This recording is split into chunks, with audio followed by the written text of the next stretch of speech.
I'm Beryl Kay. I'm the president of Action for Nature. You can't see me because of our technical difficulties, because I can't start my video. Just a quick message to our Eco Heroes. Your certificates will be in the mail next week, and we'll also be mailing out your prize money. Most of you have not yet let me know how you would like us to send the prize money, so please remember to do that. So welcome, everyone. I'm so sorry about these technical difficulties. Welcome to our guests, to our donors, to our volunteers, to our parents, and especially to Eco Heroes. We're just so proud of you all and so happy to have you with us. You are really role models for other young people. One of the things I often hear from you is that adults don't take you seriously, but you have all persevered and been taken seriously and achieved your goals. Congratulations. So let's get started, if we can, on your presentations. Thank you to Tanya Scroggie, who's going to do the Spanish translation. And Chris is our moderator. Chris is one of our judges. He's an Action for Nature board member. He's a scientist, he's an environmentalist, and he is the director and founder of Tree Frog Treks. So over to you, Chris. Thank you, Beryl. Can you guys hear me okay? Very good. Very good. Well, yes. I'm very excited to welcome you as well. I think we should just dive right into it. I don't have my list right in front of me. Venetia. It's just coming up. Venetia is the first one. I know. Yeah, Venetia, I know, is going to be our very first presenter. She's our number one. I've been talking about Venetia to a lot of my friends in the tech industry, one of which is an old Tesla battery manufacturer, and he's just super excited. Hey Chris, by the way, you're really you're good about like the challenges of having charcoal irons, 6 million of them throughout India and then even more around Asia, and how Venetia, you came up with. Yeah.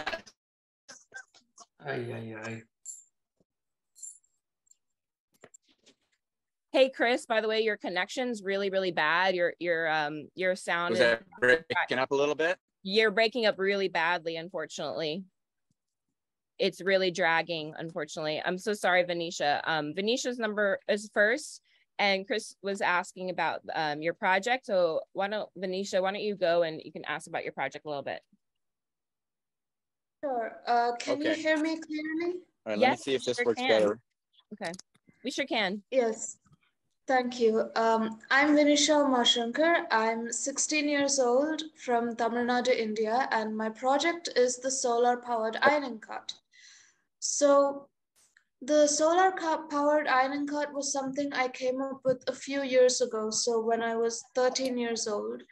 And the problem was that in several parts of India, using charcoal to iron clothes is considered completely normal. But since it's so normal, people rarely give it a second thought. It's so integrated into our culture and traditions. In fact, it's been around since the 17th century. So because they've been using it for so long, nobody has thought about the environmental impact and consequences that this might have. So when I first noticed this and did a little research, I found out that charcoal-based ironing is incredibly harmful to the environment. It causes deforestation, air pollution, and respiratory diseases. It's also not the most economically viable profession to have. Yeah, they're probably right. So I spent a few months coming up with a prototype and an idea, and I ended up with the solar ironing cart. So it fulfills 13 out of the 17 Sustainable Development Goals of the United Nations. It's completely solar powered off the grid, and it's all powered by a battery connected to a steam iron box. So it's completely self-sustained. It also provides a great investment return, meaning that with a one-time investment of around 30,000 to 40,000 rupees, the solar ironing cart can function to up to 7 to 8 years with little to no maintenance, which makes it a really worthy investment for the ironing vendors who can use it for long term. And the solar ironing cart can also be modified to suit future needs, which makes it an innovation that stands the test of time and can be used across the whole world. That is amazing. Can you hear me okay now, guys? We sure can. Thank you so much. Yes, we can. Oh, very good. Sorry about that, Venetia. One of my first questions I had for you is, how did this go on for so long? I mean, this is like almost Stone Age technology that is going through. Is this an artifact of tradition and culture, of economy? And how did you just put the brakes on it? Because you are a vanguard for change here. Well, it's like any other tradition in the world. We try to keep it going because in some ways it works for us. And when something works, you don't really have the heart or the mind to change how it works. Charcoal-based ironing, as I said earlier, has been around since the 17th century. Yeah. And if you actually pay close attention to that, that's close to when the Industrial Revolution also started to happen. And charcoal was the main source of energy back then. It was incredibly cheap, it was viable, and it was a good solution back then. But since the 17th century, times have changed, and charcoal is no longer the most viable source of energy, and that's just a fact, especially since we're moving to more sustainable solutions.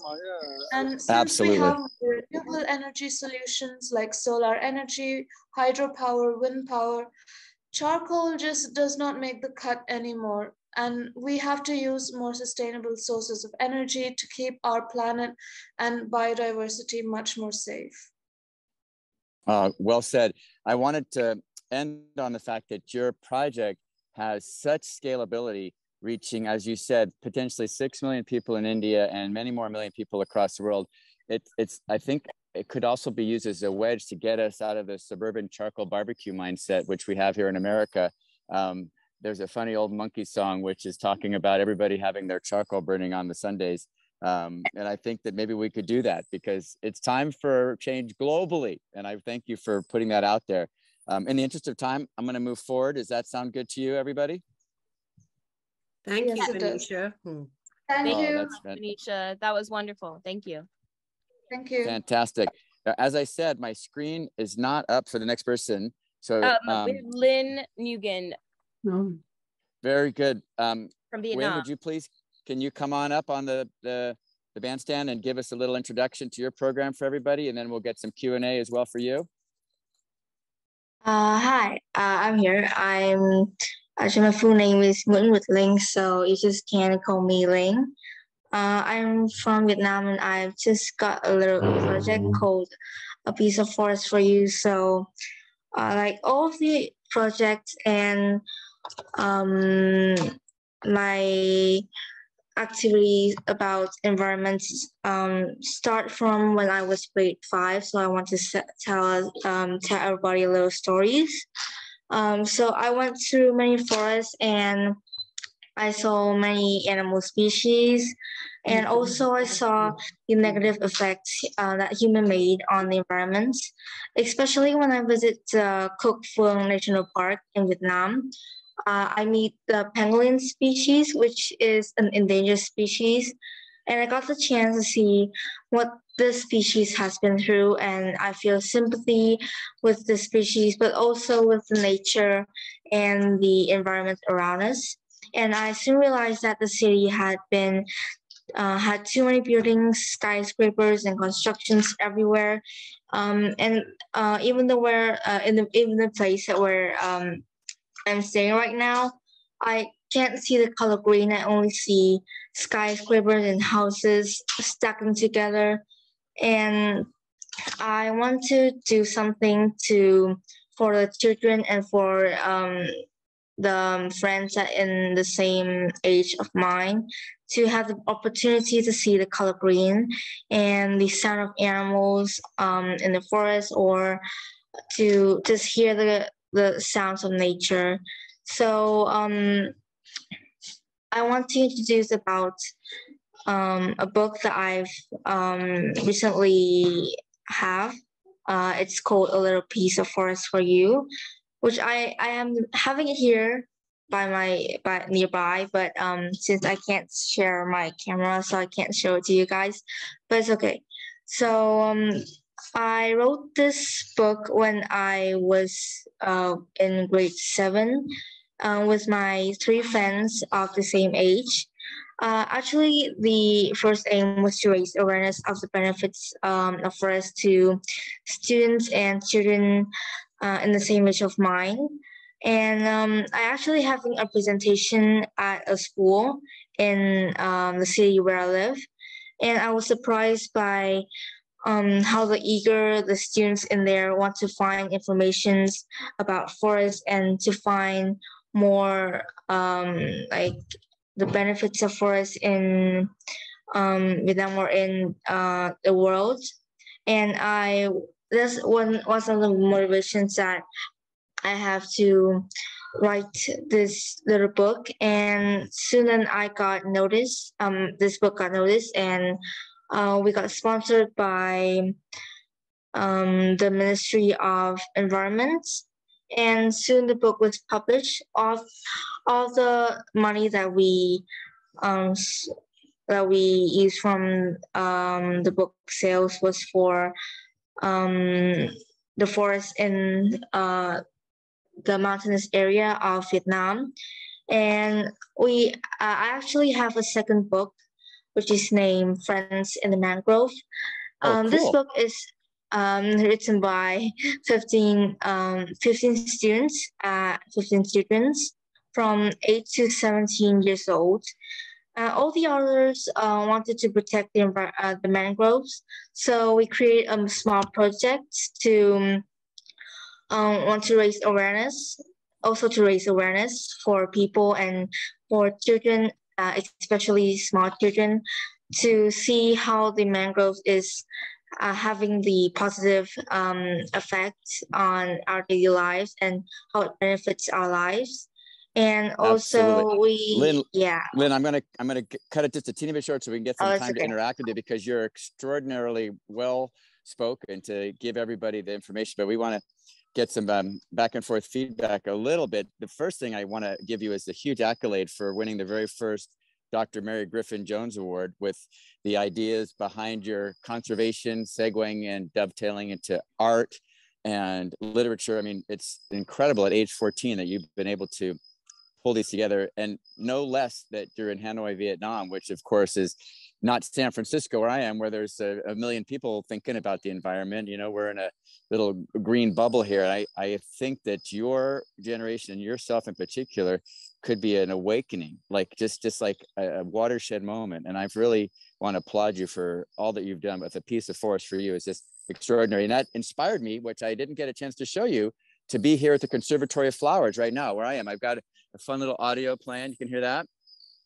Those are the crickets here at the Conservatory of Flowers, taped out, and some frogs calling. And I'm in an area where the redwoods are growing. And this is all a man-made just paradise to get us grounded back into nature. As you are saying, you know, skyscrapers to trees, and people are running. I just see an old friend running by, and there's redwoods and once sand dunes, which of course are also extraordinarily wild and wonderful, but turned in the 1850s to 1950s, just a green place.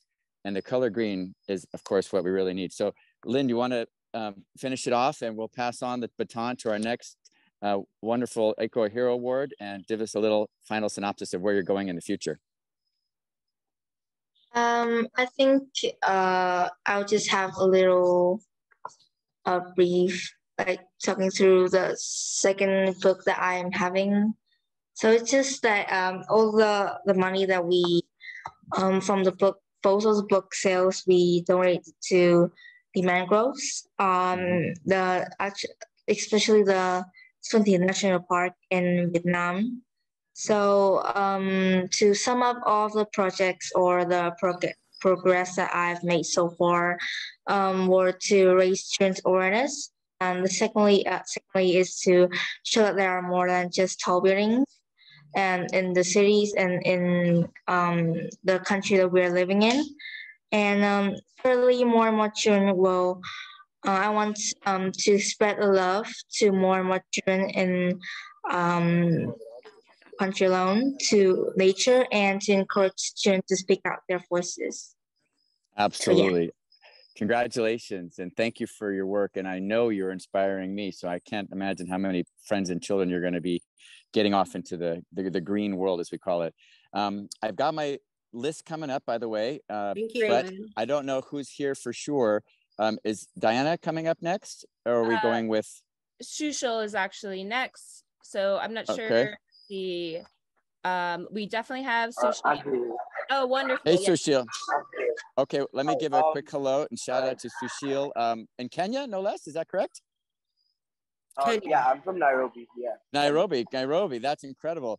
I was so taken with the amount of just right off the pavement work you did, which means, you saw a problem, you're on the ground, and you just sort of walked right into it with completely open hands and open heart. So tell us a little bit how you did that from your own perspective and then to the perspective of providing for others.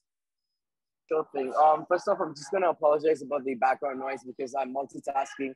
There's like a graduation event in my school, so I just took a short break from that. Yeah. Don't worry. We know what that's like. Okay. So like you said, my name is Sushil. I'm from Nairobi, Kenya, but my family's originally from India, and I'm currently studying in Johannesburg at African Leadership Academy. So before I moved to South Africa for my further education, my family was in quite a difficult situation when it came to terms of money, and this affected us food-wise. So we often used to go on for hours, long hours without food. And when my family sort of moved out of that situation, the only thing I could think about is trying to improve that situation for other people. So I started a project along my two passions, which reside with the UN SDG 2, which stands for Zero Hunger, UN SDG 13, which stands for Climate Action. And I found agriculture as a means to solve modern day environment problems and also feed the public, which is a huge problem in my community back home in Kenya. And so what I did is I started fundraising to plant trees in drought-provoking regions outside Nairobi. There's this particular place called Kikuyu County in the outskirts of Nairobi. So this is where I planted all these trees. I've planted a little over 3,000 trees since 2021. It's been about a year now. So the idea behind this is I planted trees which bear fruit. So one, it would help solve the climate situation in that area, because over the past year, that area has become more green, because when I went home for the holidays, I was able to see the trees which had fully grown, and it just started supporting a few number of people, which brought great happiness. So that is the thing which I really want to achieve. And I'm one who strongly believes that no matter how small what I'm doing might currently be, I just want to inspire many more people to do the same. And yeah, that is pretty much it. Sushil, that is incredible. What was it like to recognize how close you were to the edge and then feel inspired to not only pull yourself out of that, but then to provide for others? What feeling inspired you to get moving in that direction, to not only help yourself, but to help others? Oh, can you hear me anymore? All right. Yeah, yes, I heard you perfectly well. So it's just like one of those moments in which you wake up to reality when life is just going on so well. And then you just suddenly realize out of nowhere, life just throws a hurdle at you. And that point of time, difficulty has just shown me how much you should be grateful for and how much you can help other people in similar ways. And that is what I really want to continue doing. I'm just inspired by that I do not want to allow another family in my community to go for a single day without 3 meals. Fantastic. Well, thank you for multitasking and getting it done. It's an incredible opportunity to have the Zoom connection. And sometimes it's also a difficult juggling act. You don't want to drop all the balls, but you've certainly kept them up in the air for us today. We really appreciate your double work ethic, and we appreciate what you're doing out there in Nairobi, Kenya. I mean, it's extraordinary.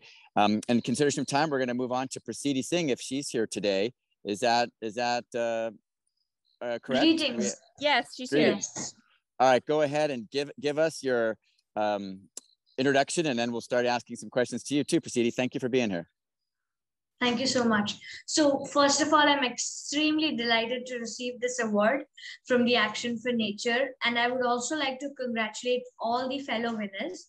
So I'm Prasidi Singh, a young environmentalist from India. I'm 9 years old and I have two missions. My first mission is to keep planting trees to enhance biodiversity until it becomes our culture. And my second mission is to bring people together and keep spreading awareness until it gets translated in our literature. And under that, till now, I have planted more than 75,000 plus trees and took over 350 plus awareness sessions and workshops. And I have created a vast impact and built an eco army of more than 36,000 plus change makers. And I've also supported the livelihoods. 1 minute. I think I can switch on my video. Am I visible? Yay! I did. Wonderful. It. Out. So sorry. Yes. Yay! No problem. Thank you. Great. Let's do it. Okay. So. Gotcha now. Yes, it's amazing to be able to see. So. Correct. And I've been always trying to support all these farmers and villagers to build the impact. And for all my good work, I've also received the Prime Minister National Child Award from India, from our Honorable Prime Minister. And I'm also Diana Awardee and Global Child Prodigy Awardee, and also recipient of Eco Hero Awards.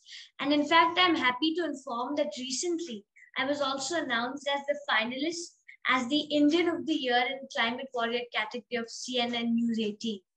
So definitely I have been doing all these activities and bringing an impact.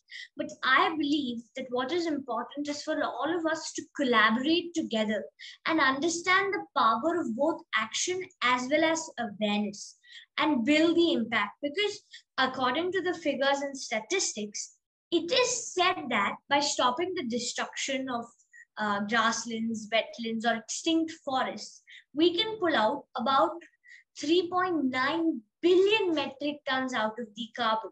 And smarter farming and forestry techniques can cut another 3.9 billion metric tons of carbon out of the atmosphere. And then restoring whatever little amount of grasslands, wetlands, or forests, we can get another 2 billion metric tons. So as a whole, it would be 11 billion metric tons of carbon. Though it would be only 1/3 of the carbon reduction which needs to be done, but it would actually be a string of SUVs stuck bumper to bumper from here to planet Earth, from planet Earth to the moon about 56 times. So I think these are some very big numbers. So what is important is for all of us to collaborate together and build the impact. So while concluding, I would like to say that a single step, a single drop, a single impact together can create a huge difference. So I think all Eco Hero Awards activities and impacts can build a huge change. And definitely, once again, thank you so much for giving me this Eco Hero Awards.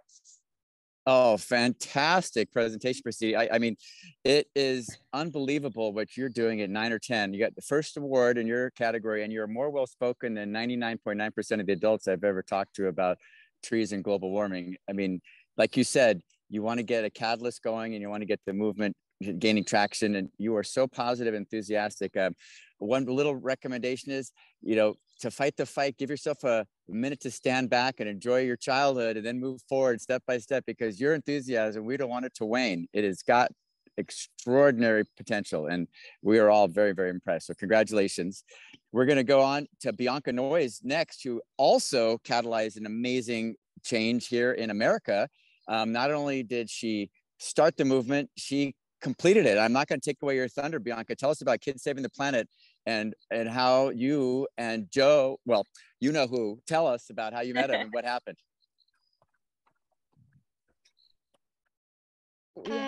Yeah, so Basically, I started my project with actually a past winner of this award. His name is Robbie Bond, and he made my brother and I an ambassador for his program.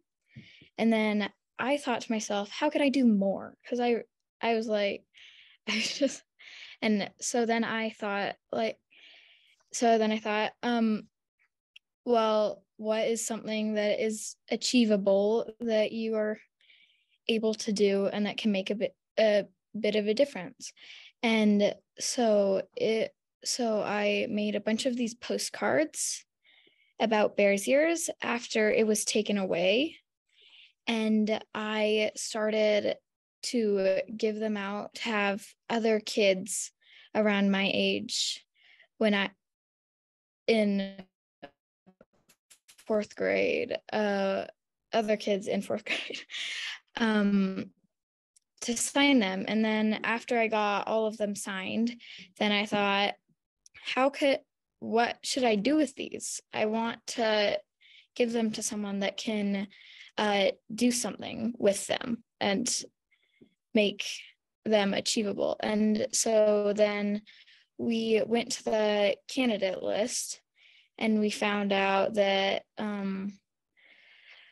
Joe Biden was coming to Salt Lake City. Well, to, where was it? Park City. Yeah, Park City, Utah. And so we asked if we could meet with him, and he said yes. And so then I met with him, I talked to him, and I asked him to restore Bears Ears. And then a couple months later, well, no, after he got in office,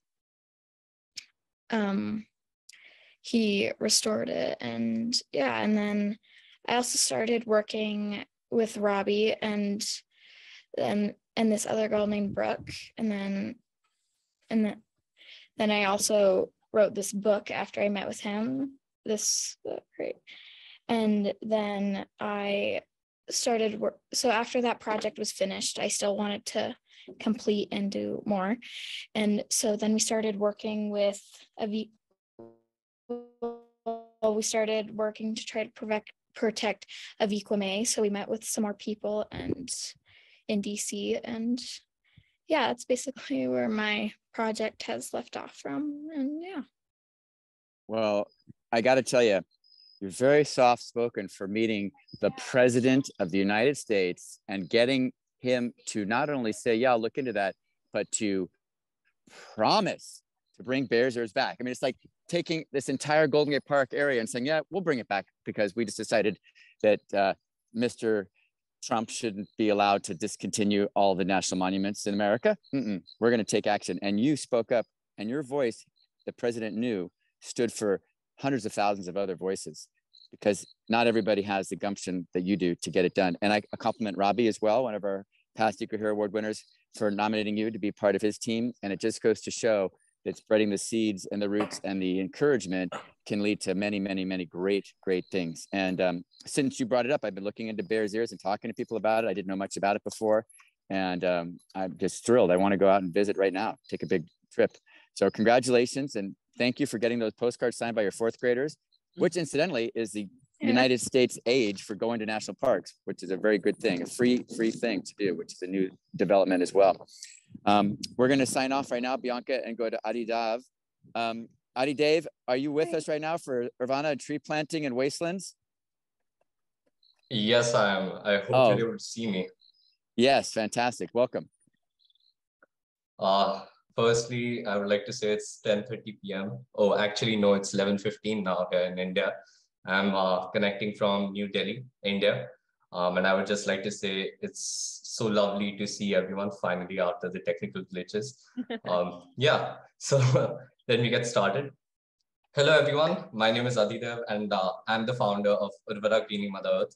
I will be talking a little bit about my initiative, as you're all aware.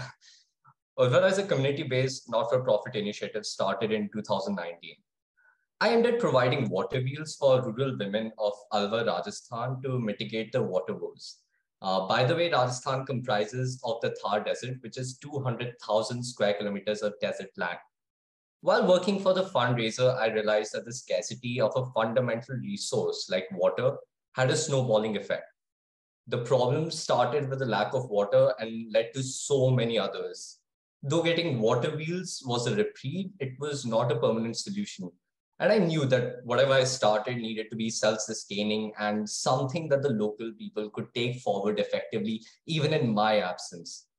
I started researching to this end, and I traveled extensively, talked to experts, met local people, read up literature, and brainstormed about a viable solution to greening the desert areas.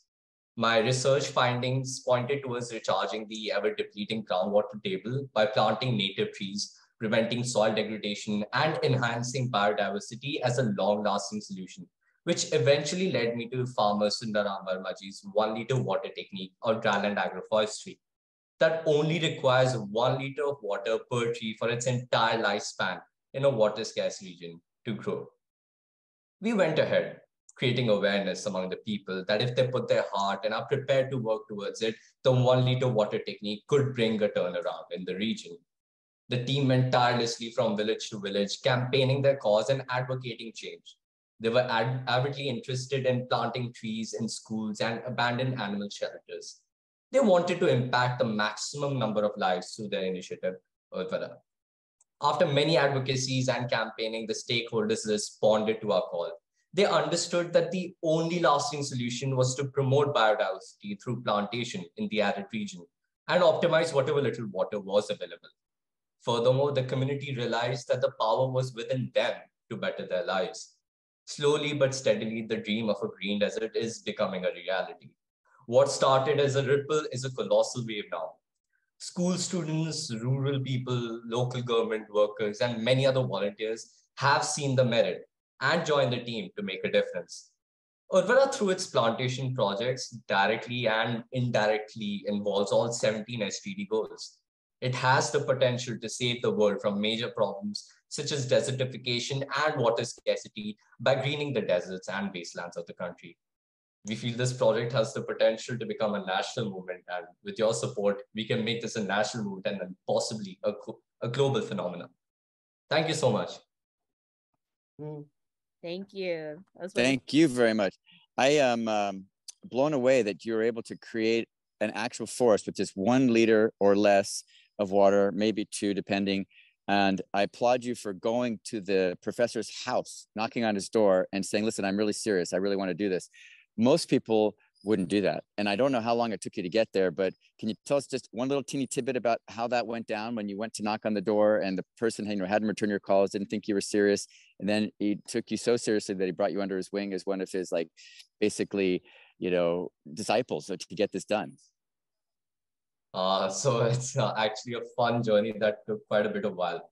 So I started this fundraiser in 2019, as I talked about, Water Wheels. And after the water wheels, as I said, I realized that it was not a permanent solution. I started searching for viable solutions in the region. I traveled extensively, talked to people about rural techniques. And that's when I came across his 1 liter water technique of plantation.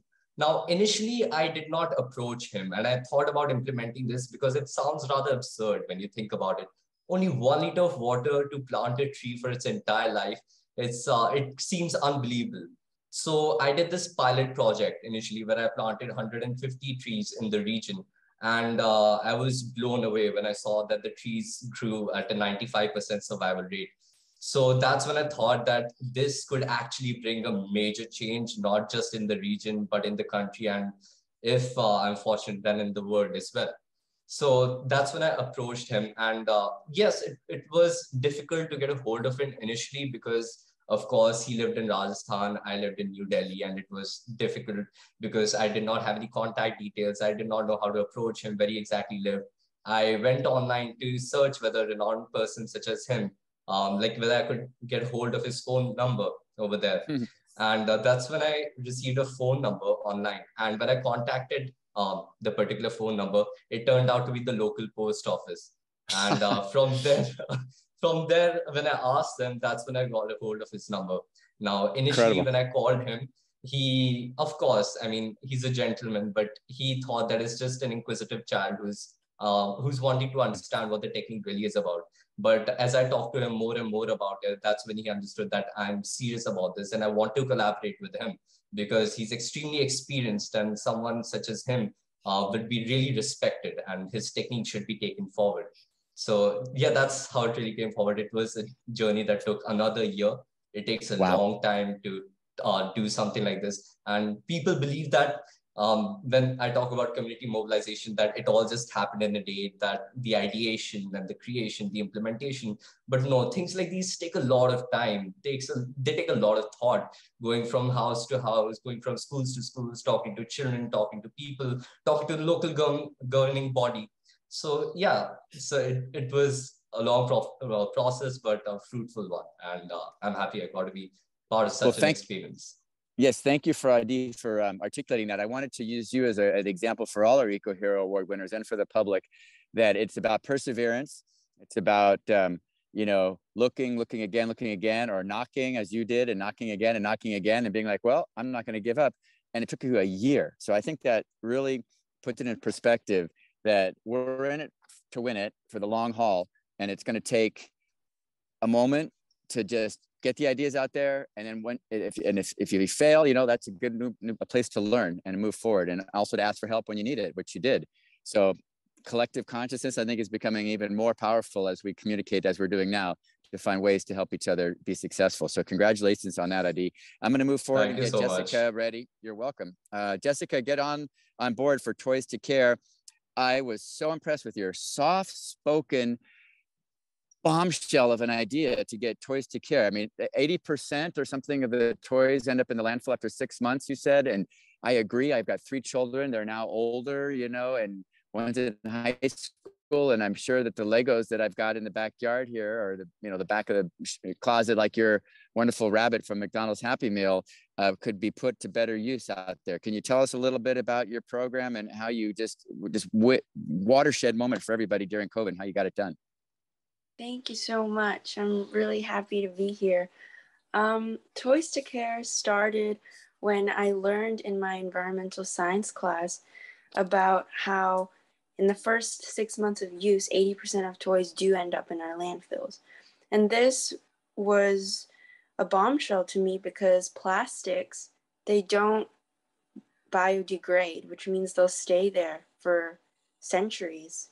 And so I decided to start organizing toy drives throughout my community to try and collect what would be thrown away into the trash and try to divert it into treasure in the hands of children.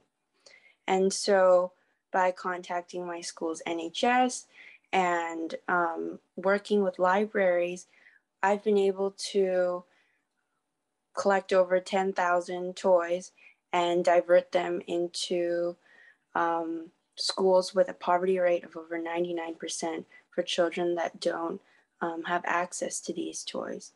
And seeing the way these children responded, seeing the way it was like a kid on Christmas, but year round, and 10,000 times, I wanted to expand my efforts on social media. And now we have chapters in 9 countries, in over 9 countries, and we're all working together to distribute toys to the highest poverty areas. And I've learned that ideas don't necessarily have to be overcomplicated. It can be a simple thing of, we have too much trash and we have too little kids without toys. So how do we connect those together? And I really appreciate the opportunity to be here. You are just unbelievable. Those are the simple and yet most powerful things that we can do. As many of us have understood throughout the years, just find one place you like and care for it. And there you are, finding your Happy Meal toy, remembering how much you cared for it, and remembering that other kids might care for it that you don't even know. And I don't think everybody could also appreciate that you did. COVID was hitting the pavement, and you had outdoor venues, and a few kids would come up at a time. It's just what everybody was craving, interaction.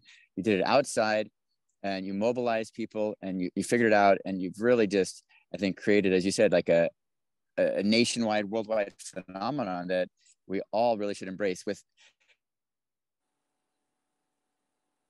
David Suzuki once said, a famous conservationist in Canada, that we used to die of consumption, which of course is tuberculosis and pneumonias and things, and now we're dying of consumption, taking too many things that we don't always need, or reusing not only just plastic, but something that brings a smile to a child's face. So you've reused and recreated that feeling, which is just extraordinary. So keep it up. Anything else you'd like to say in close? And then we're going to move on to Sparse. So Sparse, get in the green room because you've got a lot to say, I can tell. How about you, Jessica? I just want to thank everyone who's helped over the past year, for the volunteers that have driven the toys from one place to another. And I'm really excited to continue this. I am too. I can't wait. I can't wait to see you on the headlines about, okay, Toys R Us is gone. I've got Toys to Care moving along. That's what I want to see. And you're just making it happen. Thank you, Jessica. I'm just, my heart is warmed as a dad to see how you're taking this action. I appreciate it very much. Sparse, if you're available, the Thermofloater energy converter, I have been studying it and watching your video. I feel like I'm in an Elon Musk diorama show case, some convention. So please inspire us with some simple verbs and then get on to it. I'm not sure we actually have Sparsh. Sparsh, if you're he may not be here. If Sparsh, if you're here, that's what I was curious about. Hands or let me know. I don't see him on our list right now, but we are going to move on to the next, and we can always come back to Sparsh if he can join us in a little later. He is coming from India, so I know it's very late there. Very late. And for everyone who's been able to join from all over. Gotcha, Diana. All right, well, I won't take away his thunder, but this young man has created a highly technical but extraordinary way to create energy through solar power being captured in a heat sink of a copper core, and then connecting them together to provide possible power plants that are small and able to be interconnected to increase their power output as a teenager. So that's pretty impressive. We're going to go on to Francisco Marin, all the way in Honduras, with Yomte Ram. Francisco Marin está aquí en la oficina de Zoom. Yes, hello. Tal vez? No. Hello. Oh, muy bien. Ok, ¿tú quieres hablar en inglés o español? Dígame. En español, y para eso nos acompaña Tania, que nos ayudará a traducir. Entiendo. Well, everybody, we do have a translator that'll help us out. I think that person can come on board now, and we'll slowly interact with Francisco Marin, where Paper, Tree, and Earth are basically creating a nationwide recycling and climate change awareness program in Honduras from the point of view of one extraordinary scout in Honduras. It's for you. Comienza. And we have Tanya. Thank you so much, Tanya, for joining us as our translator. Oh, thank you. It's my honor. Hola a todos. Mi nombre es Francisco Marín y soy hondureño. Hello, everyone. My name is Francisco Marin, and I am from Honduras. He tenido la oportunidad de nacer en la tierra del indómito cacique de Empira, la oportunidad de crecer en un país tan rico en biodiversidad, que año tras año es azotado por fenómenos naturales y que junto al daño que causamos los humanos, hemos destruido el país, que a pesar de todos estos problemas, es un lugar muy, muy hermoso en muchos sentidos.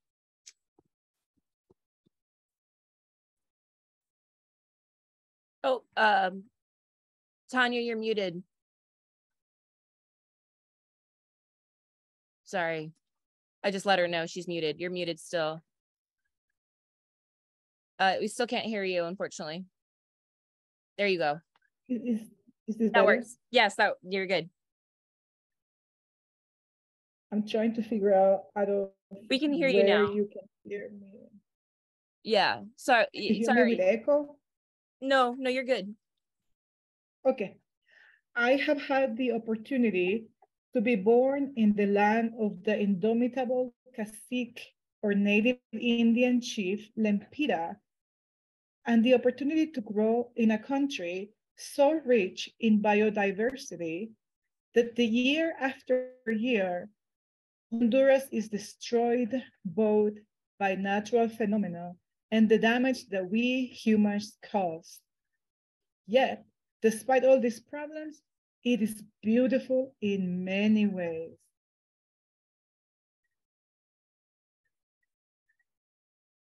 Este ha sido el motivo principal que me ha impulsado a mí a generar proyectos en pro de la reforestación, del reciclaje, de la educación ambiental y del desarrollo de la juventud. This has been the main reason that has driven me to generate projects for reforestation, recycling, environmental education, and youth development. Y muchas veces creí imposible lograr objetivos los cuales consideré inalcanzables, pero no es así. Hoy en pleno siglo XXI he podido observar que muchos más jóvenes están sumando esfuerzos para crear cambios que trasciendan en nuestro presente y futuro. And many times I believed impossible to achieve goals I considered unattainable. But this is not the case today.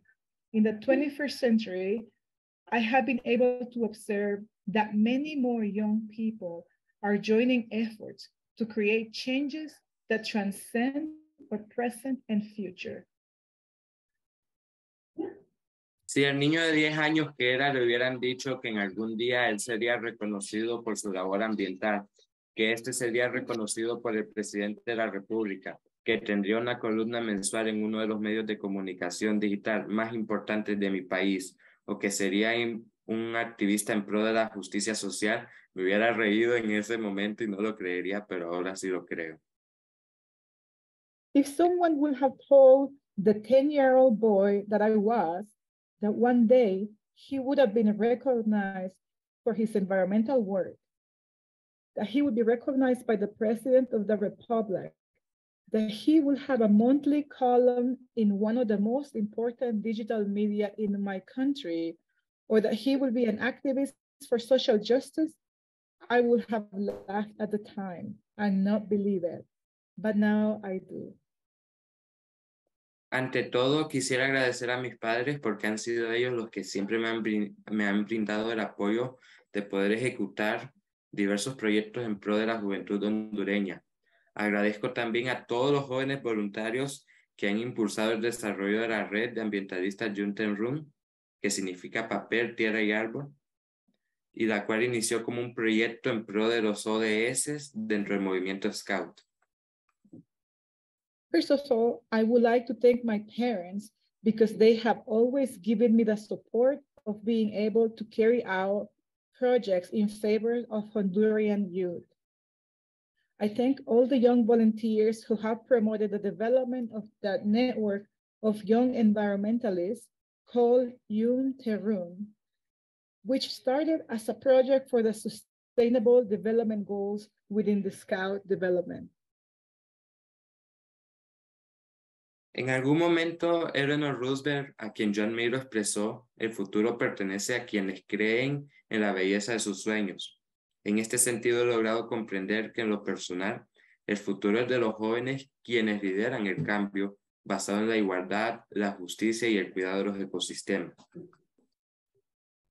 At some point, Eleanor Roosevelt, whom I admired, expressed, "The future belongs to those who believe in the beauty of their dreams."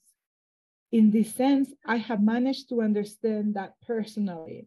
The future belongs to the young people who lead change based on equality, justice, and care for ecosystems. Con esto concluyo mi intervención y muchas gracias. And with this, I conclude my speech. Thank you. Muchas gracias. Tengo una pregunta muy sencilla para usted. Después de cuánto tiempo pensando del problema del medio ambiente, del país de Honduras, con polución y todas las cosas, ¿cuánto tiempo piensa de esta idea antes de explicar o antes de hacer tu proyecto de Rontoñón? Bueno, el proyecto inició hace un poco más de 3 o 4 años. So 3 or 4 years. Sí. Yes. Sí. And sorry, Go Chris, ahead. you were asking, I was just wondering, you were asking him how long it took him to get started and doing his project, right? Exactly. Yeah. And then the other part of it was, how did he, like you said, he already answered the other question. How did he think he was going to take on the entire country of Honduras? But there's another one there. We have Toys to Care taking on millions of toys, and we've got Francisco Marin taking on the entire country of Honduras. So felicidades mucha suerte en el futuro, Francisco. Congratulations. We're going to move on to la próxima persona, the next person. Muchas gracias, Francisco. And I want you to know, yo fui a Honduras muchos años atrás, y me gusta mucho el lugar. Su país es muy bonita, lleno de animales en el mar y en la tierra. It's incredible. There's the second largest coral reef in the world is in Honduras, if you didn't know, second to the Great Barrier Reef. So very, very beautiful. Gracias. Muchas gracias, amigo. I believe it's time now for Diana Michelson, who is going to be, yes, good. Well, let me introduce Diana. Get in the, you're on the road? Yes, well, yes. Let me tell you 2 things before you start. This is our first Shimon Schwarzschild Award winner as well, special award. As you heard earlier, we had one with Mimi, and this is an extraordinary award for somebody that's providing the benchmark of environmentalist, activist, and visionary thinking that is the foundation of our Action for Nature program. Shimon was active for many years, 20 plus years or more. And Diana, take it away with your Green Schools Initiative, which I think is going to also blow people away, that you're not afraid of tackling giants as Achilles and the monster. So go ahead. Well, first off, thank you so much for having me here. I know my schedule today has been kind of crazy. I'm actually at a school meeting right now. We're actually discussing, it's like a visionary team for the district. So I've had to hop on and off. So really sorry about that. But basically, when I was a sophomore in high school, I became a trained climate reality leader with the Climate Reality Project. And it was the peak of the pandemic.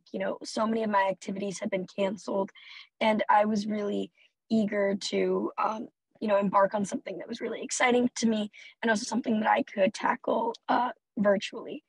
And so I connected to all these people that had passed a resolution at LAUSD committing them to 100% clean energy. And I was like, let's do this at LBUSD.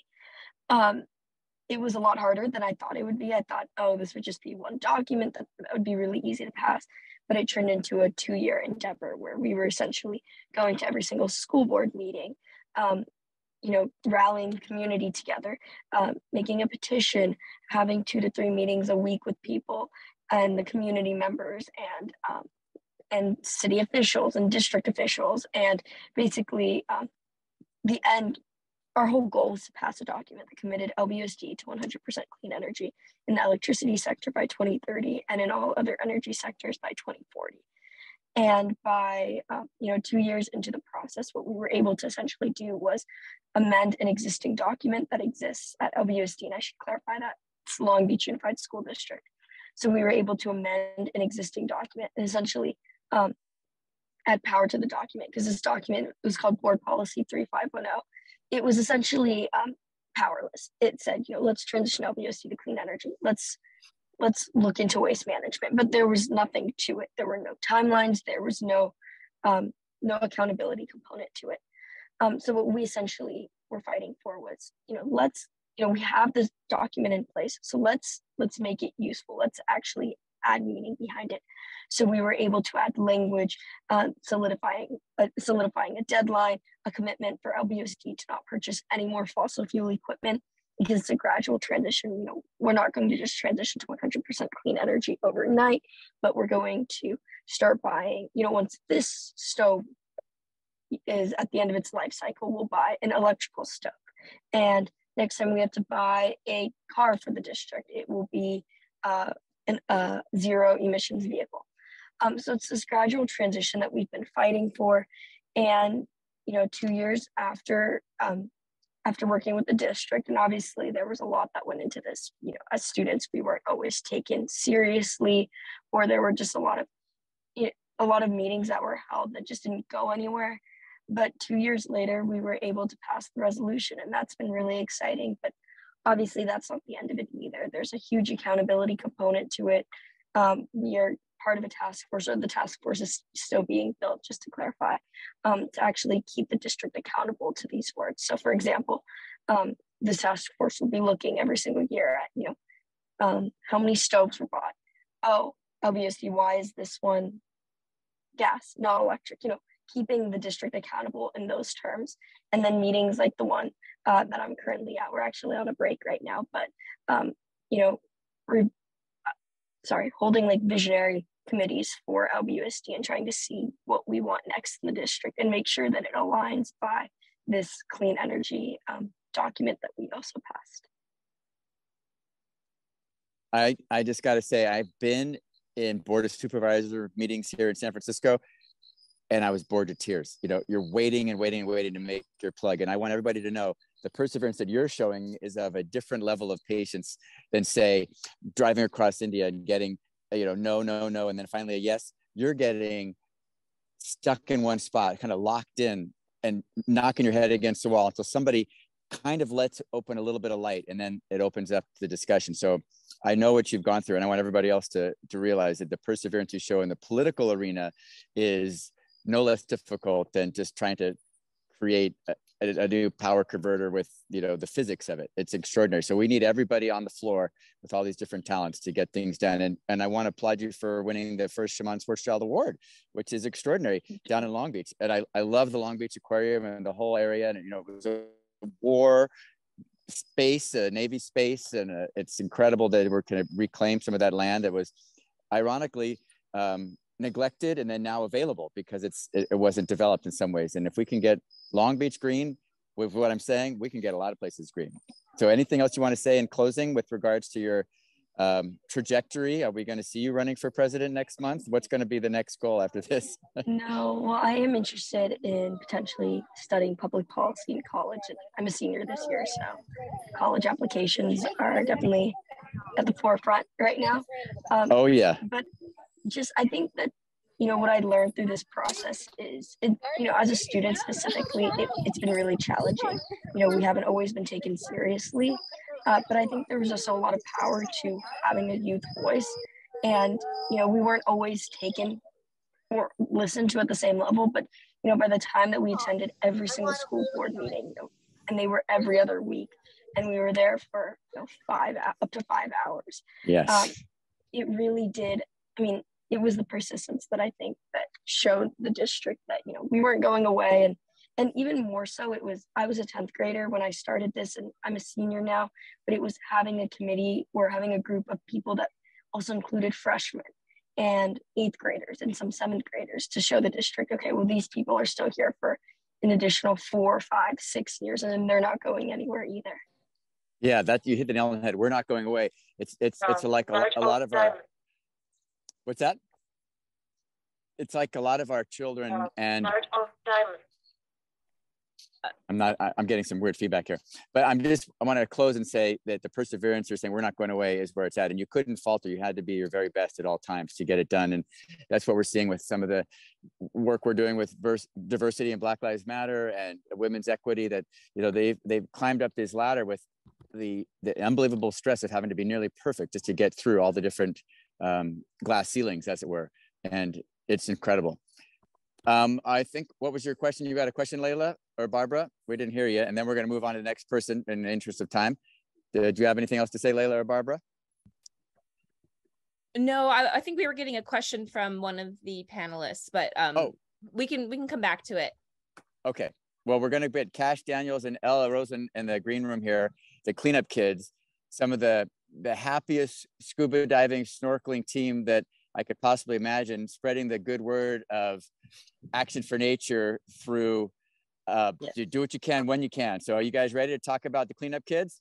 I believe we have Cash on the line. Hello, Cash. We're so happy you could join us. Totally. Hello. Take it away, Cash.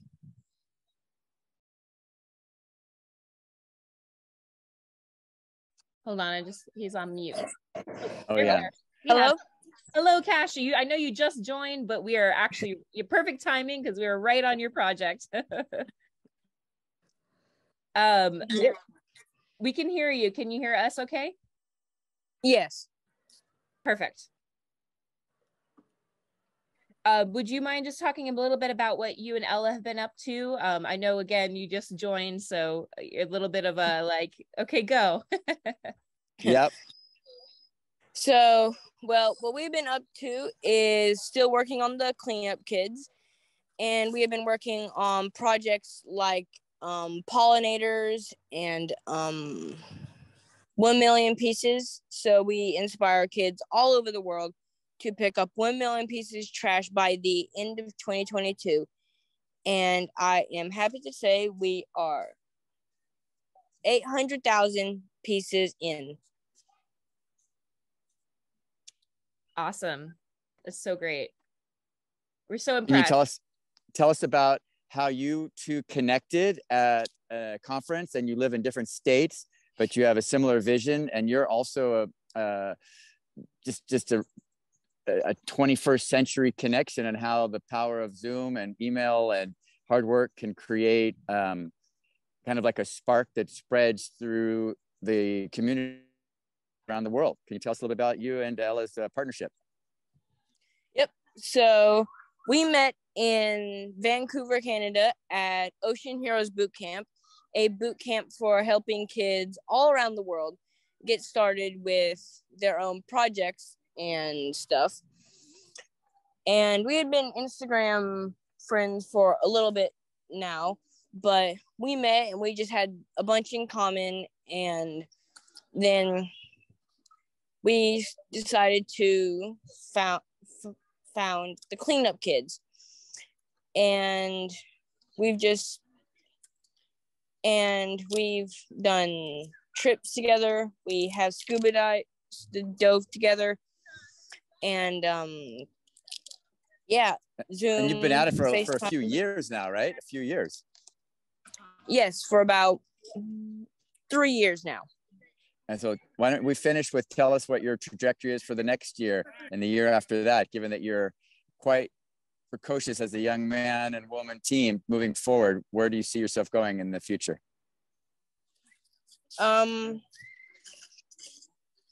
We are going to do a shark campaign for sharks because fantastic. that is both of our favorite animals. Right, I remember. And they're very, very, very, unfortunately, overly persecuted, and they're just doing their own thing. Mm-hmm. Yeah. Awesome. And right, one of my quotes I heard from a colleague that's an expert, they're just going to move along, you know, don't bother them. Yep. Love that.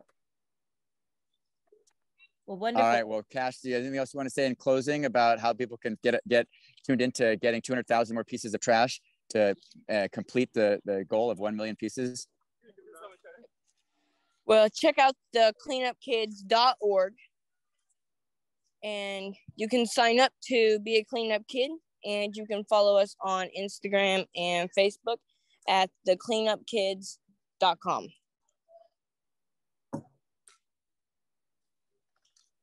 Awesome. Thank you so much, Cash. Thank you, Cash. Well, I'm sure we're going to hear more from Cash Daniels and Ella Rosen in the future. This is a great segue. Ewan is also a cleanup kid, a little bit older. Plastic Free NC is going to sweep you away with some just also many years of dedicated cleanup and restoration type work. David, are you out there? Hey there, thank you. Yeah, my name is David Yoon. Oh, I'm excellent. at DH Conley High School, and I'm located in North Carolina. And so to give you all a little background about Plastic Free NC, it's an umbrella organization that I founded 7 years ago. We have 6 initiatives under the organization with 25 members in each initiative, with a team of 6 executive leaders that I've deemed the dream team. And some of our accomplishments for these past 7 years have been 9,000 plastic bottles from our high schools collected and repurposed into 4 natural filtration devices and floating islands placed in our local riverways, 1,500 bags of reusable trash bags or shopping bags that shoppers at Lidl, Walmart can use, 750 trees replanted, a community orchard and garden repurposed and turned into a flourishing environment with 14,000 pounds of produce harvested and collected to local food kitchens and donated. We've collected over 250 pounds of litter and 500 pounds of generalized trash this summer alone. And actually, one of our biggest things that came out of this summer was that we met with senators at Capitol Hill, and with over 1,147 hours of political engagement from 39 countries and territories with 258 youth, we held the first ever youth town hall with the National Oceanic and Atmospheric Administration with NOAA. We partnered with them on ways how youth can be represented in federal policy, and also methods on what President Biden can do to assist us in our climate action goal. A big win for us recently was actually the Inflation Reduction Act. It was a huge act consisting of a lot of different things, but within the climate section of that act, President Biden officially committed in preserving our environment, whether it be through energy, oil, or just aiming for cleaner alternatives. So that was a really big win for us that we helped draft. We got that submitted, and we're doing a lot of cool things on multifaceted levels. So not only do we have the community garden orchard, we have the environmental droners, Kian Dao and Sunuk Yoon, who actually were winners this year that I mentored and assisted them throughout their journey. And so we have a lot of cool things going on. I know I don't have a lot of time. So Chris, if you have any questions for me, I'd be more than happy to take them. That just blew me right out of the water. I knew that the Plastic Free NC, and having read your program, was going to be bigger than life. And as you can see, that probably was your initial seed, and then it exploded with so much diverse work. It sounds like one of your biggest goals now is political action. Chris, you're breaking up a little bit. Can you tell us a little bit about where you're going to spread the word, given that you've been mentoring your brother in another spot? Let me just show you the spot I'm in, and then I'll go. This is the Liberty Tree, and I thought we would start ending with this. It's planted in 1894 here in Golden Gate Park. It's the giant sequoia, and you can the coastal redwood with height, and it represents all of you eco-heroes being extraordinary, perseverant, growing from the smallest of seeds. This tree grows from an itty-bitty seed from fire and shoots up to be the largest tree in the world, the giant sequoia. And what you're doing, David, and coming up, Sawyer, get ready as our final #1 winner to give us some information, is extraordinary. So David, could you hear me? I was asking what you're going to focus in on for your most important goal in the next section of your extraordinary environmental career. Yeah, definitely. I'll keep the answer really short in respect to Sawyer, but it's to be sustainable and to teach other youth the importance and my values that I've gained. I'm getting ready to go into college, and I believe that if I can change and impact one individual to go and carry my message, to carry the message of environmental conservation and passion, then I've done my job correctly. Out of all these numbers that I told you guys before, those aren't my biggest accomplishments. My biggest accomplishment has been reaching out to my community, forming those connections, and strengthening the next generation of leaders. Yeah, well said. That's what we're all trying to do here. Yep. Awesome. Thank you so much, David. That was wonderful. You can do it. Appreciate you. We're going to go on next to Sawyer. Are you ready, Sawyer? Yeah. Can you hear me? All right, Sawyer, I'll introduce you briefly so that you can slam dunk it with Waterworks from Fargo, North Dakota. You've got so much to say, and you're so well spoken. I've seen all your stuff. Go ahead and take it away, Sawyer. Awesome. Thank you. So, hi, I'm Sawyer. I'm 13 years old, and I live in Fargo, North Dakota. And there are 780 million people in the world that don't have clean water. And 6.3 million of those are in Zambia alone. And so that has led me to raise money to help people in Zambia, Africa, who don't have access to clean, safe water. And I do so by selling my African wax fabric bags called Shitenge bags, and my book that I wrote and illustrated called Waterworks. And so I've been able to raise $1 million which saves 22,000 lives. And I've been able to build 72 wells in Africa. Amazing. Thank you so much, Sawyer. That's absolutely fantastic. I know you have a lot more to share than that. Can you tell us a little bit about how you persevered through all the challenges and got on the television shows and just swept Fargo, North Dakota off their benches and socks out, knocked their socks off? Sure. So I started when I was 7 years old, when my dad went to Africa in August of 2017. And he came back and told me stories of kids that have to walk 3 miles to the well and back to get water that's not clean but dirty. And so I started off by selling cookies at my grandma's garage sale. And my goal was $50 because that's clean water for one person for life. So that's a whole life. And then I went on to selling my bags. And then I started making appearances at churches, schools, groups, and many different things in my area. And then I wrote and illustrated my book. And then COVID hit, and then I started doing more. And then I was invited to a pageant, and things kept going. And I won the pageant, and I was named Miss Preteen Flickertail International 2021. And then after my reign ended, I was named Miss Preteen North Dakota Young American Woman of Service. And I went on to go to nationals this last July, and I won the title of Young American Woman of Service International Ambassador. So now I'm an international title holder, which is super, super awesome. And I just got this award. And so I'm super, super thankful. And I thank you guys so much. And I've kept going, even though I live in North Dakota, which some people don't even know is a state. That is true. And somehow you've raised huge amounts of money. Can you tell us how much money you've raised to work with Waterworks? Do you have that figure in your mind? Yeah, I've raised $1 million. And my book is published on 3 continents now, and it's published on Asia, and it's translated to Vietnamese in Vietnam. It's also published in Africa and in North America. And so that's helped me raise a lot of money to build more wells. That's mind-blowing. Well, once again, sometimes it's just getting your foot in the door. And as we keep saying, Waterworks created a watershed moment that has kind of like swept the nation and the world. So congratulations to you on that. I want to ask our panelists and Layla, we actually, any other people that are here available to talk? Yeah, we actually have one more person, Anna DeVol. Is it Anna? I saw Anna there. I was hoping that she was going to speak. I wasn't sure. Yeah, we have her here, so we'd love to have you talk a little bit.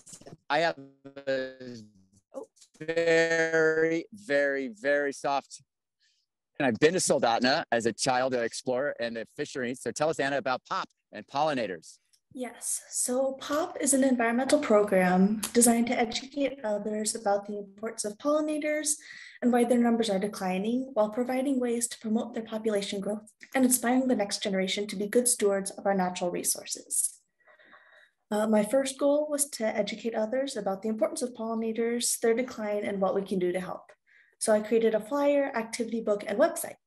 I also designed a logo and promotional items like reusable tote bags, buttons, stickers, and plant stakes. All of these materials are freely distributed in schools, in businesses, libraries, and at many community events. I designed pollinator packs to address pollinator habitat loss. Pollinator packs are free 6-pack pots that contain 6 different pollinator-friendly seedlings. So it's the start of a pretty portable pollinator garden. Since 2018, over 2,000 packs have been planted, grown, and distributed. And that's over 12,000 plants for pollinators, just all worked out. Plant-to-take presentations are also a large part of the efforts of POP. At these presentations, I deliver a short lesson on pollinators and their importance, why their numbers are declining, and what we can do to help. And then participants plant their own pollinator packs to take home and place outside for their pollinators to enjoy. I also developed curriculum kits for elementary and middle school classroom teachers based on the POP concept. This in-class curriculum is comprised of lesson plans for the teacher and a class set of flyers, activity books, pollinator pack planting supplies like seeds, 6-pack pots, soil, pot plant tags and care instructions, stickers, and reusable tote bags.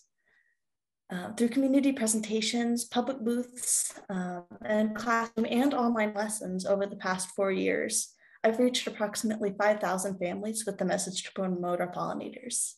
And over that time, my POP social media account has reached over 20,000 individuals internationally, and that number continues to grow.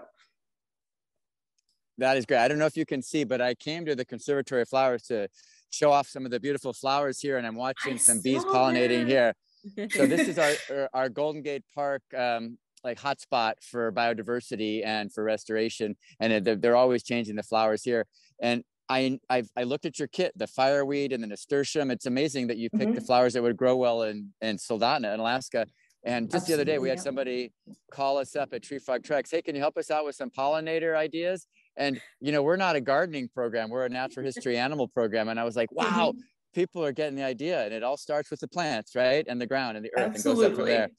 So I'm glad that you were here. I was hoping you would join us to share with that. Does anybody, or do you have any more things to share about how we can work on creating our own little pollinator garden, however big, however small, from our kitchen to our backyard, that people around us can get involved too?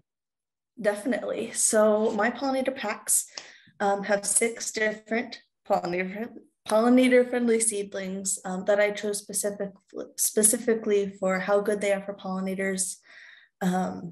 Different bloom times, so there's flowers all throughout the spring to fall for your pollinators. It changes every year, but the best combination I found so far are nasturtiums, zinnias, sunflowers, stock, asters, and forget-me-nots. And those should grow very well, really anywhere. If they grow here, they'll be fine anywhere else. I know your growing season is so slow, or so short, I mean to say. Oh, it's incredible. Well, I have very fond memories, like I said, about going to Alaska as a 20-year-old and working there and going through Soldotna and Kenai and down to Homer. And I'm just so extraordinarily pleased that somebody in that small community is thinking about the environment so globally as you are. And, you know, there's lions and tigers and bears in Alaska, basically, you know, not lions and tigers, but there's huge megafauna. People don't always think about the little guys pollinating the flowers that are going to feed them in the fireweed out there. So congratulations on that. I'm very, very, very happy to end on your Happy Pop program, promote our pollinators.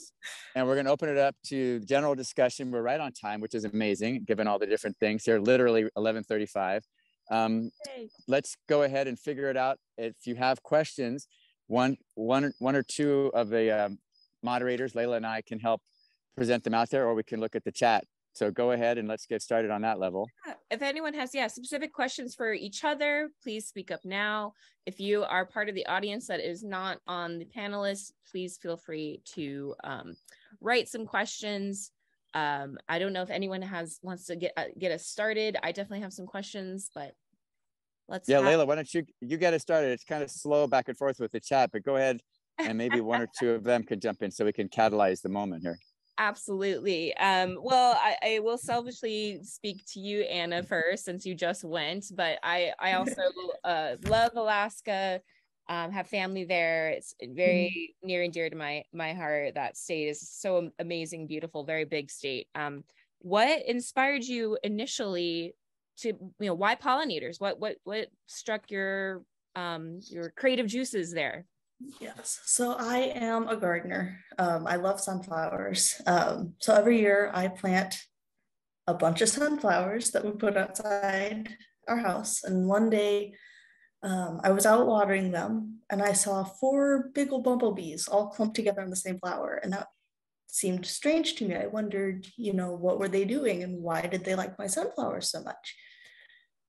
So later that day, I did some research and found that pollinators are responsible for the reproduction of over 75% of our food crops and 90% of all flowering plants, and that their populations are in significant danger because of pesticide use and especially habitat loss. And my family has always been very involved in community service. So those values instilled in me kind of pushed me to, actually go do something about it, not just see the problem and go, oh, I hope somebody else fixes that.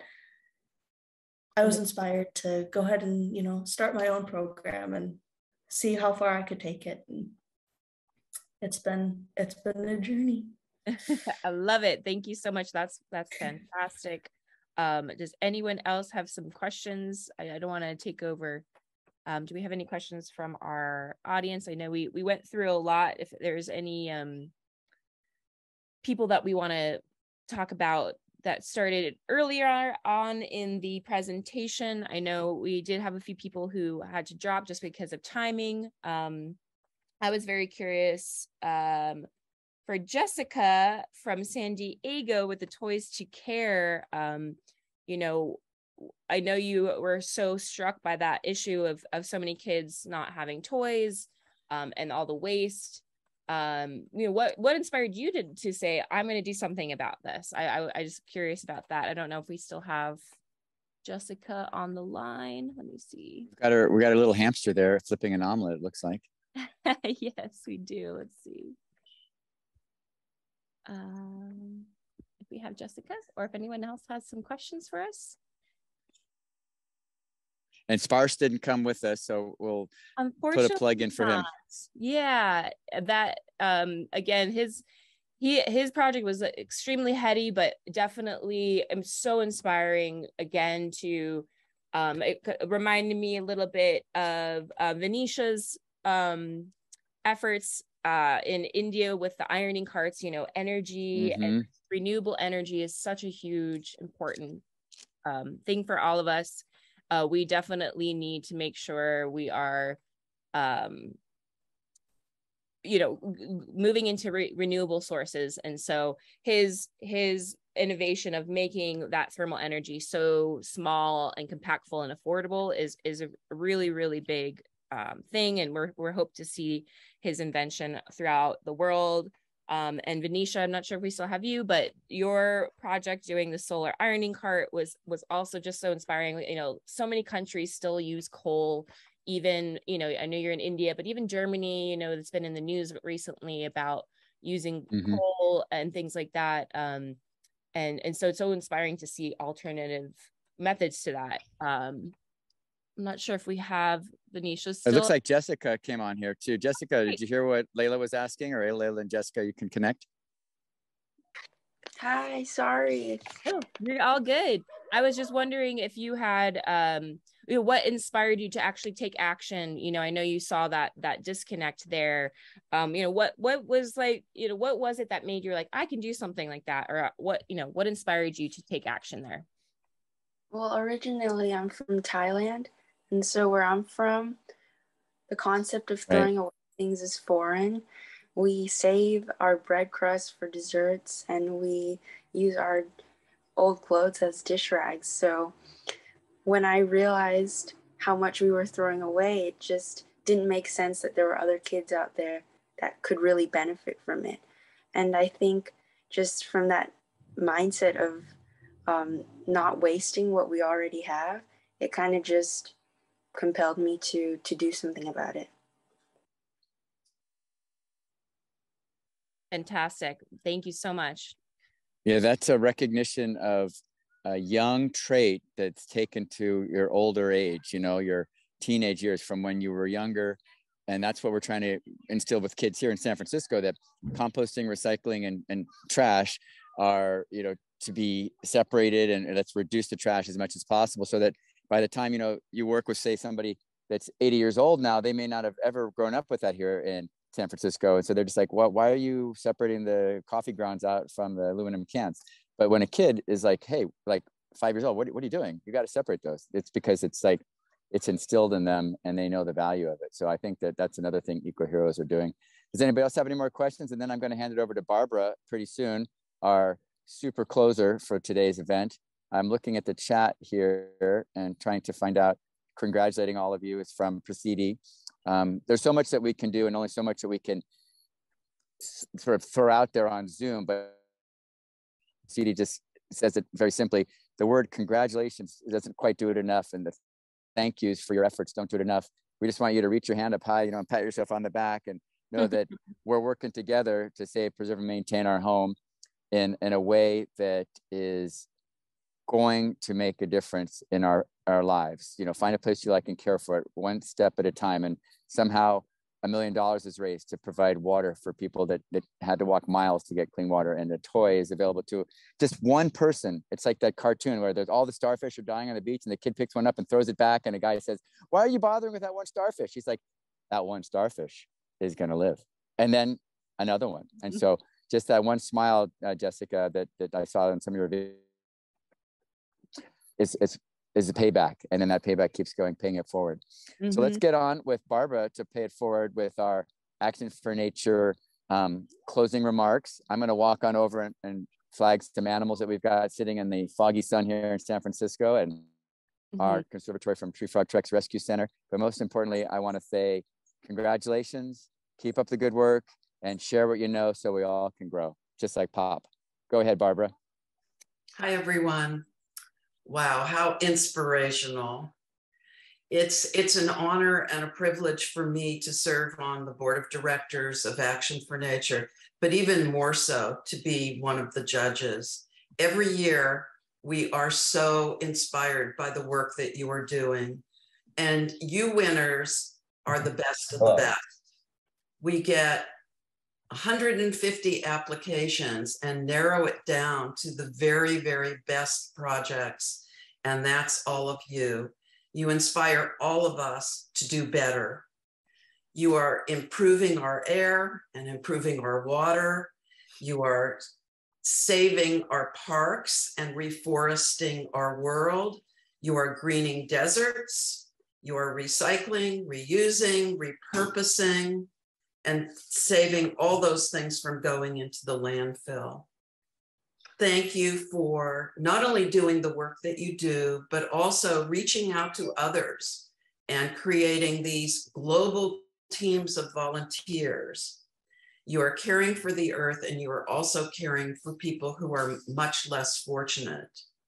We thank you for your creativity, your courage, your passion, your solving of problems, and making a better world. Action for Nature is so pleased to be able to recognize the work that each of you are doing. We are a volunteer organization. We're actually very small, considering what big jobs all of you are doing. We're dependent on our volunteers who are on the board, who are readers, who are judges, and also dependent on our generous donors. So if any of the people who are listening today would like to join us, and we hope you will, as a volunteer or a donor, please go to actionfornature.org, and you can read more about each of these wonderful young people when you go to our website. Thank you for joining us today. Yes, thank you so much, everyone. We did get congratulations from Joan Griffin, who's Mimi Griffin's daughter. So we're so thrilled that you all could join us today. One quick reminder to you all, we do have a Facebook Eco Hero alumni group. We'd love for those of you who are on Facebook to join. We also have, you all have each other's emails. If there's any collaboration or ideas or questions or thoughts or anything that you guys are thinking about, please feel free to put it in the group, or feel free to email myself or Beryl. We're just so happy to have all of you as a part of the Eco Hero family, and want to make sure you're all utilizing each other's wonderful brains to continue all the amazing work you're doing. So thank you. Let me know if there's if anyone has any closing remarks before we end our webinar. Okay. Thank you, David. Thank you so much. I don't know if you caught the tortoise. I want you to remember, take it slow and keep it up for the long haul. Sleep well, be well, stay healthy. And remember, you don't have to do everything. Some of you guys, Sawyer, you're on every TV show I've ever seen in North Dakota. I can't believe it. It's extraordinary. So I don't worry, because I know you have the energy, but I want you to know that I'm slightly concerned that some of you are working so hard, you might burn out by the time you're 55, like us old guys here. So keep up the good work. but remember, the tortoise always beats the hare by taking it slow, because slow is fast and fast is slow in this world of extraordinary connections. Now, I did try to work with the no Wi-Fi and on the cellular, so we had a few glitches there, but I was glad to be out in the woods for Action for Nature, and Layla in Hawaii, and everybody else. So I'll let Barbara say goodnight, because she is our closer. And Beryl, thank you for sticking with us for all those tens of years with Shaman, and congratulations, and keep up the good work. Thank you. Bye, everyone. Thank you to everyone. Thank you all for attending. We really appreciate it. Have a wonderful rest of your day. With this recording will be up on the online soon to share with others. All right. Take care. Signing off from the conservatory. Bye-bye. Bye, Chris. Thank you. Appreciate it, Bye. everyone. Thank you, Layla. You're the best. Thank you. No problem. We'll talk later, Action for Nature. Sounds good. We will. Thank you, everyone. Take care. Bye-bye.